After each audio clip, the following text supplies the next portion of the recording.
Hello everyone, it's JD here from Studio 2105. Welcome back to MixStream Online, and you are watching another episode of Weekly Update Wednesdays.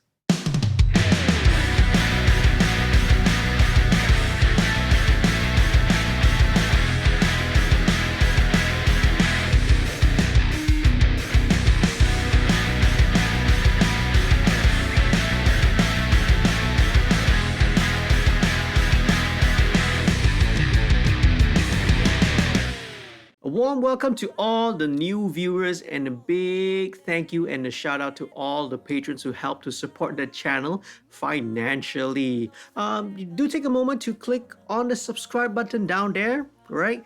And also click on the notification bell so that you don't miss out on any of the videos that I upload every week, okay? Now do sign up for the email list. Head on down to the link below, bit.ly/mixstreamonline, and sign up to the email list and receive a bunch of free stuff, okay? Right? Do consider also signing up to become a patron. Patrons help to support the channel financially, right? They help to support the channel in the creation of content such as this, the weekly mix streams, and so many other videos that are coming your way, all right? Especially of late. Now, how to become a patron? Head down to this website, right? www.patreon.com/studio2105. For as low as $1 a month, you can help to support the channel, right? But if you consider signing up for a higher tier, for example, maybe a direct access patron or even more, right? Even better, a VIP access patron, you also get, like special perks and benefits. For example, one-on-one tutorial and mentoring sessions with me, okay? Exclusive behind the scenes content, right? And also discount codes, right? That you can use towards any of the studio services here at Studio 2105, okay? Before I forget, first of all, I would like to apologize, right, for the lack of videos last week. Well, apart from the pre-scheduled and the pre-recorded ones for the direct access music production workshop. Well, I pretty much took a whole week off creating content that week. Because for those of you who have been following my videos or been following the channel or following my social media posts, you would probably know, right? 2 weeks ago, I lost a very dear and a very close friend of mine, Jamir Garcia, the vocalist of Slapshock. Not only was he a dear friend, not only was he a dear brother, not only a musical colleague, but he was a big part of me, my band, Project EAR, right? He is one of the key and the founding members of Project EAR as well. And, his loss was a huge blow to not only, a lot of the fans, right, of Slapshock, but Filipino music, right? The whole Filipino music industry was mourning his death.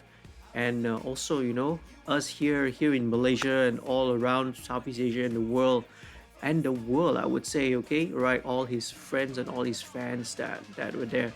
So I did a little short video, right? I did a short video, but I did like a long episode of Ask Me Anything, right, on 14th, where I sort of went down a little musical trip down the memory lane, okay? Going back all the way to my band, Pop Shabit's first album, where we actually collaborated with Slapshock on one of our tracks. So, we took a little musical trip down the lane. I kind of explored all the different songs that we did together, right? From Pop Shabit to Project EAR. And also, right, a lot of the Slapshock songs, especially their last 3 albums, which I had the privilege and I had the honor, right, of mixing those albums as well. So, right, if you want to sort of check it out, right, it is a rather long episode of Ask Me Anything. But hopefully, right, if you go down that journey with me, go down that trip with me, it would be something worth watching, okay, as I kind of pay tribute and celebrate the life of a great awesome musician and a dear friend of mine.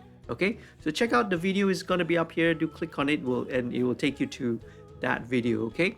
Before I forget, also the Direct Access 1.0 music production workshop videos are all online now. Well, not all, but I mean they're available online already, and I am trying my best to put them out as quickly as possible. I'm supposed to put them out at least once a day, but it's been really crazy the past couple of weeks. Um, Not only what happened right personally with friends and as I mentioned earlier, okay, right, the passing of Jameer from Slapshock, but even right here in the studio trying to hold down the fort here, right? Surprisingly, there's been a lot of work, and again, I'm not complaining. Work, not everyone is fortunate enough to have work come by, especially during this time of COVID and all that. I know a lot of people are struggling, musicians especially working musicians out there, right? I'm very fortunate that at least here in the studio, work is still coming in, and in fact, there's been so much work that you know trying to cope here, right? It's now coming up to almost, it's now 4:44 a.m. here, almost coming up to 5. So after I finish recording this video, I got to edit this for a couple of hours. By the time I finish editing it, it'll probably be, you know, maybe 7, 8 a.m. in the morning. Then it's a couple of hours of sleep, and I gotta wake up again for a recording session at around noontime. So right, so yeah, a lot of work, and if there's anybody who wanna come on board, and sort of help me out in the studio, we can discuss rates and we can discuss all of that on the side. But yes, do consider this a cry for help. Help me! I need a lot of work, a lot of work done here. Okay, all right. But that's a topic for another day lah. Okay, so all right, the direct access videos are out. Okay, head on down, right? You can either join the MixStream Facebook community page, or best of all right, be subscribed to this YouTube channel so that you'll be updated every time, you'll be informed every time I put one of those new videos out. Okay, all right, so let's head on down without further ado to this week's featured question. I just graduated from audio school, and with the lack of jobs, I have to resort to freelance work. How much should I charge? Alright, this is definitely a very serious and a very important question, okay? Now, every year, right, I take in the interns right here at the studio. Well, for the past 20 years or so already of being in this industry, of being in this field, I get asked this question all the time, right? Especially from students who've just graduated from audio school. This is a question that is definitely always right on the minds of those who have graduated. And in fact, not just those who have graduated, maybe some of those who have already been in the field, in the sector for quite some time, right? Just because of the nature of the industry, right, there are very few full-time salaried jobs. Now, obviously, right, this is the harsh reality that we are living in today, right? The music industry and the audio industry as a whole is no longer the same, okay? It used to be in the studio business, in the studio industry, there used to be a very clear career path. You come in as an intern, or you come in as a runner, you do odd jobs, you do basic stuff such as maintenance work, you act as a runner, performing errands for management or the producers or the engineers. Then you work your way up to become an assistant, then you become an engineer, then you eventually, right, you get to maybe mix or even produce, right, some of your own acts or some bands or artists out there, okay? Well, but things are not the same anymore, okay? Look, in fact, even way back in 2003, around that time when I finished my audio studies, even back then, jobs were virtually, literally non-existent. And the very few job openings that were available, some of them I was hearing that the salaries that they were paying were like, right, tops 1,000 ringgit a month. It's about 250 US dollars a month. And that's for someone who's graduating with a diploma or even like myself, right, with a degree, you know. I think it's a little bit higher now, but still on a very, very, very low end, right? I think entry level jobs of someone who's holding a audio diploma or degree is still around 2,000 ringgit. That's about 500 US dollars. That's way, way, way, way below what the average is for other, other degrees and other sort of qualifications, other professional qualifications that are here in this country. Well, I don't know. That was a few years ago. I don't know what's current now. Maybe if you guys can share with me what's your starting salaries, for example. What's the starting salary now for a fresh graduate out of audio school, if there is such a job anyway. Okay, let me know in the comments, or if you feel like it's something that's private and confidential, you're a little bit shy to reveal this sort of things, you can always just DM me. Okay, all right, or send me a message. Okay, now back then when I was still in audio school, and even after that, when I look through the newspapers, when I look through like the educational section of the local newspapers, I would remember the literature in the ads and all the write-ups. Who, they always tout the line, "Oh, come and join the multi-million dollar music industry." Boy, oh boy, did I and many others fall for it. Okay, we really took the bait, hook, line, and sinker. Okay. Now, so when we graduated, there were no jobs. When I graduated, there were hardly any jobs. I had no choice, right, but to take the freelance route, okay? And so I started Studio 2105 from the comfort of my apartment bedroom. Okay. Now I'm not gonna go into a long history of that. That probably needs to be another video, which I'll do. Right? If you want to learn more about my career path as well, I would love to share that with you some other time in another video. But back then, what I did was I just offered, out of my bedroom, I offered like vocal recordings, simple instrumental recordings. I could record bass, guitars, and keyboards. If I want to record drums, I had to rent another studio outside. Okay, I did arrangement work, some mixing.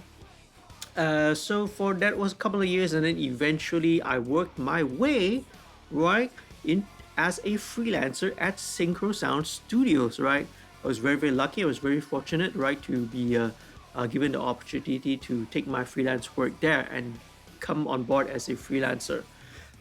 Finally, right, moved to this place right here, a place of my own, and here I am to this day. Okay, fast forward to 2020, and here we are in the middle of a global pandemic.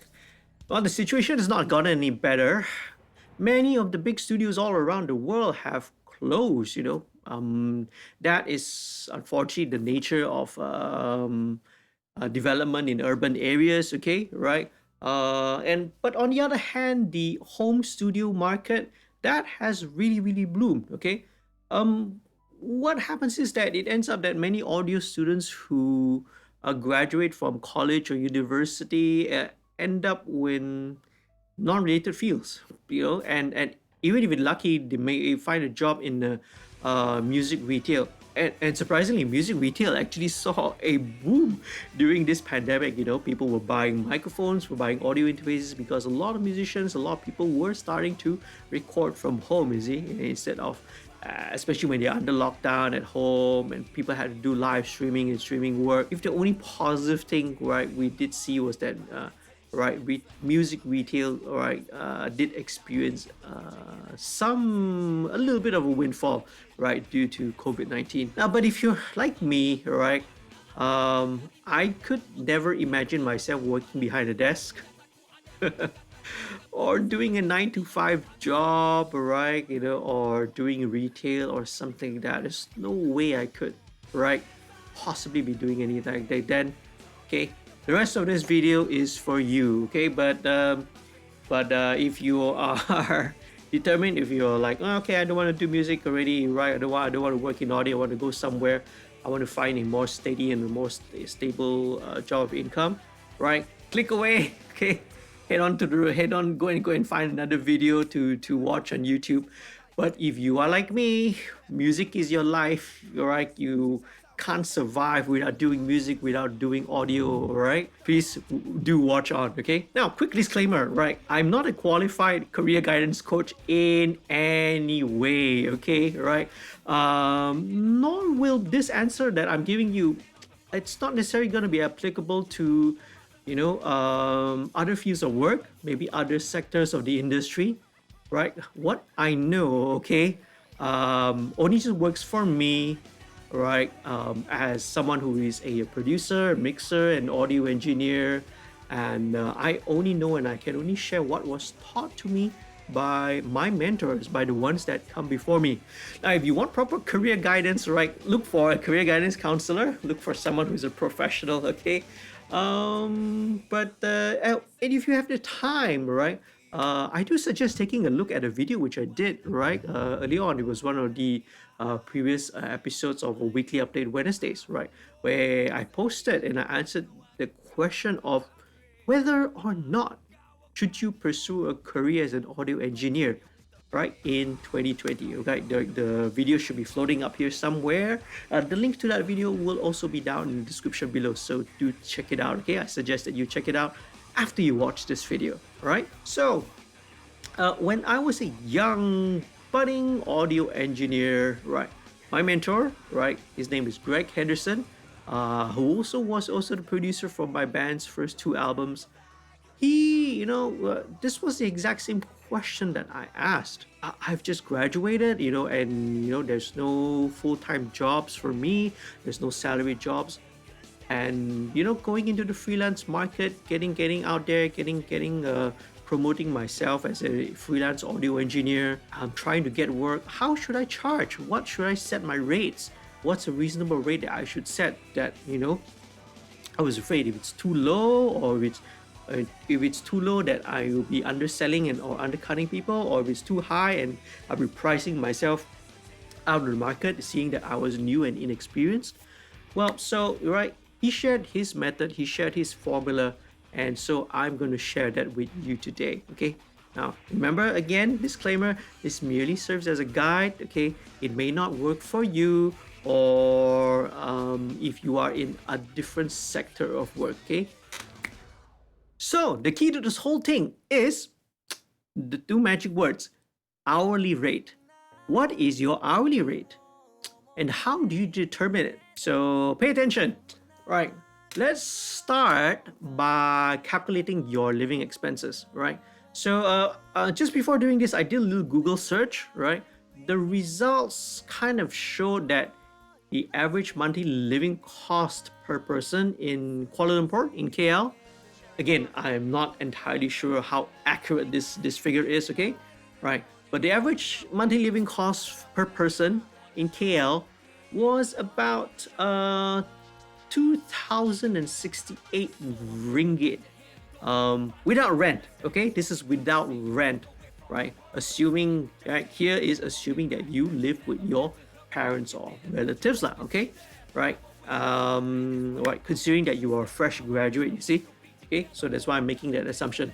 Now again, this figure could be totally wrong, it could be totally off, but let's just arbitrarily take this figure as a start. Okay, now but let's say, for example, that you do rent. Okay, you are renting a space, maybe a 2 or 3 bedroom apartment, right, in KL, depending on the location. I don't know, maybe about 600 to 700 ringgit. You could be sharing it with a couple of other housemates or roommates out there. Okay, so right, so take that figure, 2,068 plus 600 ringgit, and for ease of calculation, let's just round it up to 3,000 ringgit. Okay, now next, determine the number of working days in a month. Okay, so let's assume 4 weeks in a month, and right, let's not work on weekends. Let's put 5 working days in a week. So that makes 20 days. Okay, then you take the total cost of living, and then you divide by the number of days, right? The number of working days. So this means you take RM 3,000 divided by 20.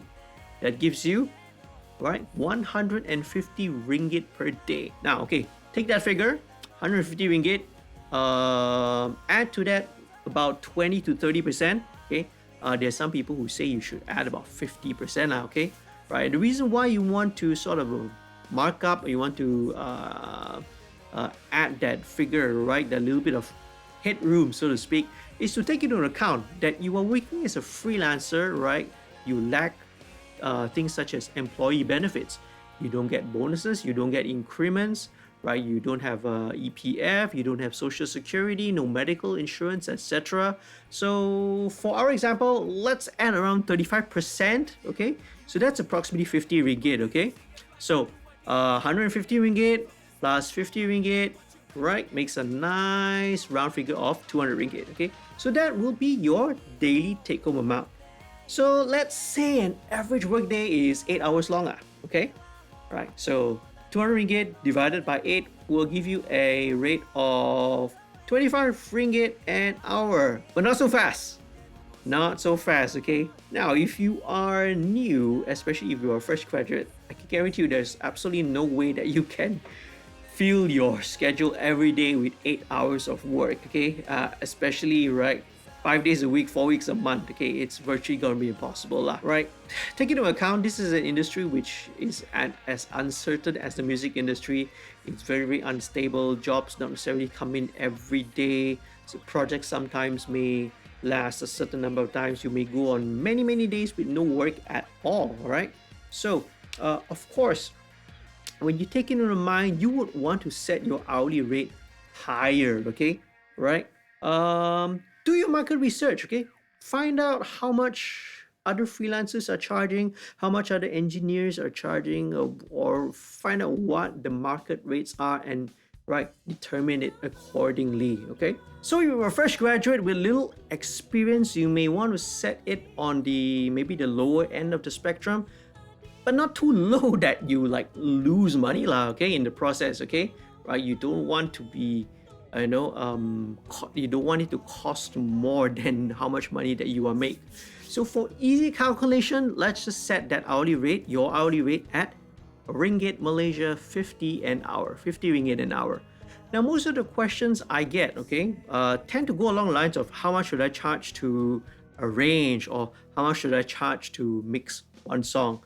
So now, for me, the answer is very simple. Once you've already determined your hourly rate, all you need to do is just estimate, determine how many hours does it take you to complete the work, okay?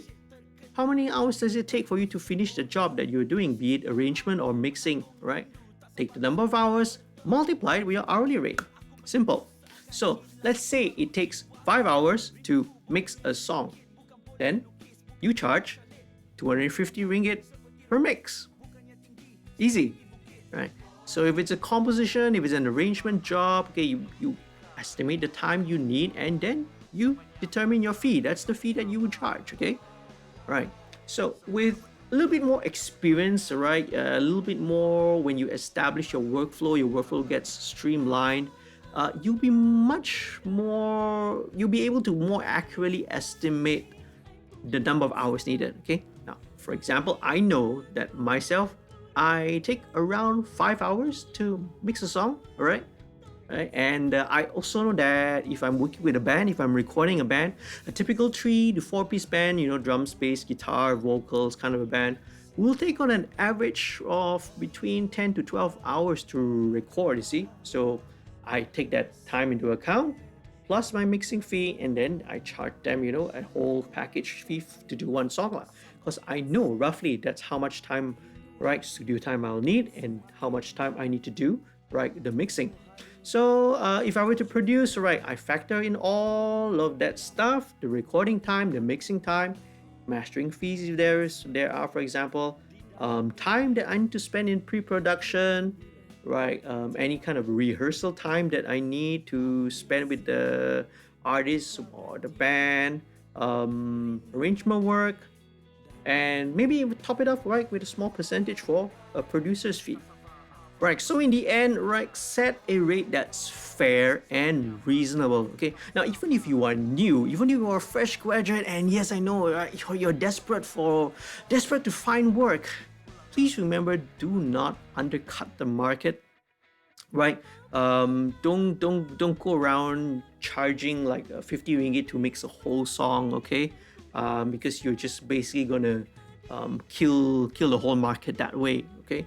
Now, when I started, first of all, I was also accused of doing that, but what I did, okay, was that I sort of targeted myself at a slightly lower, you know, but I priced it fairly. Someone who was inexperienced, someone who did not have proper facilities. I was merely doing it out of my home studio in my bedroom way, way, way back then, you see, right? So for me, it was fair, lah, okay? So if you're new, right, remember, don't undercut the market, okay? Right. Not only does it affect the entire work sector, not only will it affect the entire industry, driving down prices, right? As the saying goes, it becomes a race to the bottom, right? In the end, right? It's just going to put others out of work, first of all, right? Eventually, right? It undervalues your own skills. It undermines your own livelihood because, right? What's going to prevent next time somebody else, right? Some of the new guys, some of the new kid is also going to come up and undercut your prices as well. And then what? From 50 ringgit to 30 ringgit, 20 ringgit, 10 ringgit an hour? Would you be able to expect that? Then next what? Work for free, in order to get jobs. Now remember, another person could probably do the same to you. So don't undercut it. Okay, it's important to recognize, okay, the long-term benefits and really help to maintain the health of the industry by setting property rates. Okay, so a little bit lower. Okay, you're right, established, and once you sort of establish, right, you get your clientele, you have established your worth, people start paying you, all right, for your skills and for the work that you deliver, right? Consider bringing your rates up, okay, right?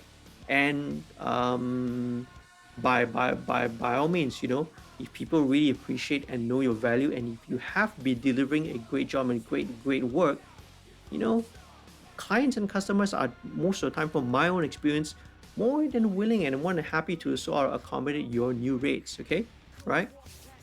Anyway, right, so again, right, just to brief recap, okay, right, determine your cost of living, determine the number of days that you are working, right, how many work days. Then from that, right, you can determine how much you want to take home a day, and then from that you can sort of determine your hourly rate, okay? So the hourly rate is the key to everything, right? It's the key to all, right? Be it recording sessions, be it larger scale projects, right? Production, producing, mixing, arranging, and all that. All of it is kind of calculated, well, at least the way I do it. Okay, I calculate it based in the end down to the hourly rate. Okay, hope that helps, and all the best, right, in your career. Okay, now if you want more advice, again, personally, you can always hit me up on my Twitter, right, on my social media, such as my Twitter, my Instagram, my Facebook, or best of all, if you want to be able to, right, get some one-on-one tutorial and mentoring sessions, sign up to become a patron. Okay, I'm gonna sign off right now. Again, thank you very much for watching. I hope you have found these videos helpful and informative. If you do, please do leave a like. All right, that will really help with the YouTube algorithm. Do share this with your friends, right? Especially if you have any friends who are fresh graduates out of audio school as well. I really would appreciate. And if you haven't done so, please click on the subscribe button, okay? And click on the notification bell as well. Consider signing up to become a patron, okay? Again, the website is down here, www.patreon.com/studio2105, right? That will really be helpful as well. And till next time, I hope to see you again in another video, right? Happy recording and mixing. Stay safe out there. Take care, wash your hands, take care of your personal hygiene, practice your social distancing. Till next time again, goodbye.